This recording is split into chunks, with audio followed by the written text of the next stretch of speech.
Bonjour tout le monde. Aujourd'hui, je voulais vous faire une vidéo sur la roue zodiacale, les signes astrologiques et leur caractère. Alors, le premier signe de cette roue, c'est le bélier. Donc, on commence par un signe de feu, un signe qui a un caractère, qui a la main sur le cœur, qui a beaucoup de résistance, qui encaisse beaucoup, qui est têtu, je dirais plutôt buté que têtu. Alors attendez, je crois que là, voilà. C'est un signe que qui va aller droit dans le mur. Si un mur, il y va parce qu'il veut expérimenter tout ce qui est nouveau pour lui. Il va se lancer, de toute façon. Il est impulsif, il peut être agressif, mais sa gentillesse, son cœur font oublier ses défauts. Donc ça, c'était le premier signe de feu. Maintenant, on passe au taureau, le premier signe de terre de la roue zodiacale. Le taureau qui est quelqu'un de casanier, qui aime son intérieur, qui aime tout ce qui est beau, tout ce qui est bon. Il est très gourmet.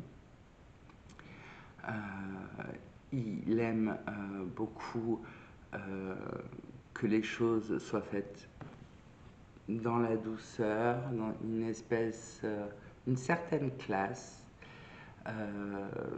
Les taureaux sont têtus,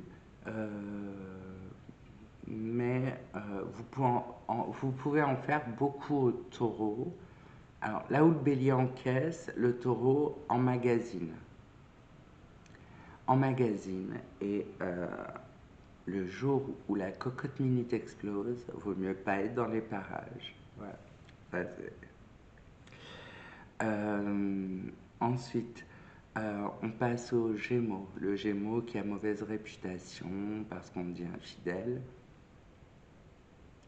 Quel signe est fidèle? Voilà la question que je pose. Mais il y a effectivement une espèce d'ambivalence chez les hommes Gémeaux qui vont être... C'est le dernier qui a parlé qui a raison. Chez les femmes, beaucoup plus de caractère. Elles se laissent moins amadouer. Elles sont beaucoup plus décideuses que les hommes Gémeaux. Donc ça, c'était le premier signe d'air. Maintenant, on passe à l'été. On a fini le printemps. Premier signe de l'été, premier signe d'eau, le cancer. Alors, le cancer qui porte sur son dos toute la misère du monde, ce sont des éponges qui se laissent affecter par les choses qui les entourent. Ils doivent beaucoup travailler sur eux. Oh, Jésus. Ils doivent beaucoup travailler sur eux pour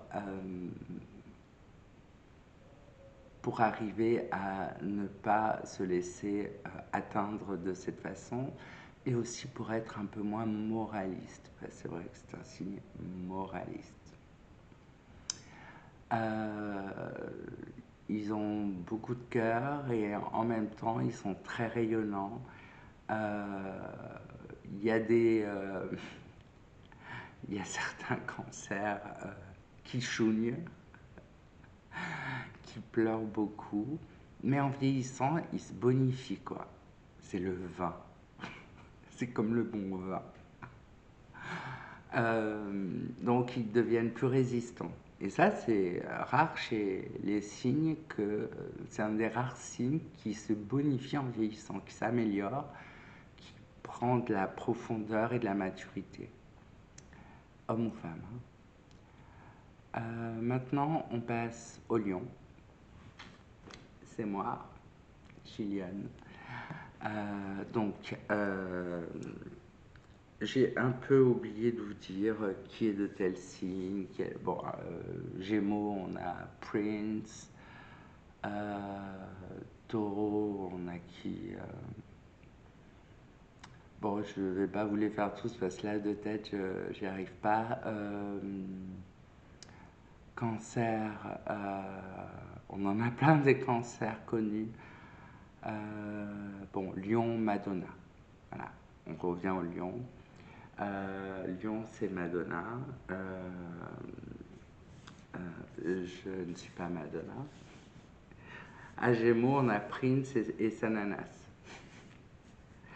Euh, Madonna. Donc vous voyez, il y a ce côté autoritaire chez les lions, ce côté c'est moi qui ai raison. Mais en général, ils ne se trompent pas quand ils le disent, mais par contre, quand ils se trompent, ils savent le reconnaître. Ils savent s'excuser. On les dit prétentieux. C'est plutôt un signe qui n'a pas de complexe, qui est bien dans ses baskets, qui n'a pas peur de grand chose si ce n'est de perdre les siens. Comme le cancer, hein. En fait, les 3 signes d'été sont très très familles, que ce soit cancer, lion ou vierge. Et les lions donc sont dotés d'une immense générosité. Ils pourraient vous donner leur chemise. Voilà. Juste après s'être acheté un sac Chanel. Non, je rigole. Mais ils pourraient vous donner leur chemise, vraiment. Passons aux vierges. Donc, deuxième signe de terre après le taureau. Et dernier signe de l'été. La Vierge a cette même ambivalence que le Gémeaux, dans le sens où la Vierge, eh ben, elle est douce, mystérieuse et en même temps, parfois, peut être traître. Ça dépend des vierges. Mais le caractère principal d'une vierge, c'est son caractère angélique. Une voix angélique, un physique d'ange. Euh, c'est un signe bon, avec lequel moi je m'entends bien avec tout le monde, donc ça se passe bien. Mais c'est un signe qui n'a pas d'énormes défauts, si ce n'est être un petit peu tatillon. Hein, c'est souvent le signe des comptables, des militaires, des pharmaciens, ce genre de choses. Vous voyez, un peu carré comme ça, ils ne sortent pas de la case, voilà. Bon. Ensuite, on passe au premier signe d'automne, deuxième signe d'air, après le Gémeaux, c'est la Balance. La Balance, c'est un signe d'amour, ce sont de grands amoureux. Vraiment. Quelle personnalité? Najat Vallaud-Belkacem et Balance. Les balances, je leur dis toujours, moi j'irai pas au resto avec vous parce que tu vas passer 3 heures sur la carte à choisir, t'arrives pas à te décider parce que les balances en fait, elles sont toujours en recherche d'équilibre et c'est bien que ça parte d'un déséquilibre à la base et pour trouver cet équilibre, la balance, elle hésite. Bon, alors après, une fois qu'elle a choisi, c'est bon. Mais avant qu'elle choisisse, oh my god, je vous jure. Euh, mais bon, c'est un signe d'air, donc pareil, un peu perché là-haut. Hein. On passe au deuxième signe de l'automne et au deuxième signe d'eau, après le cancer. C'est le scorpion.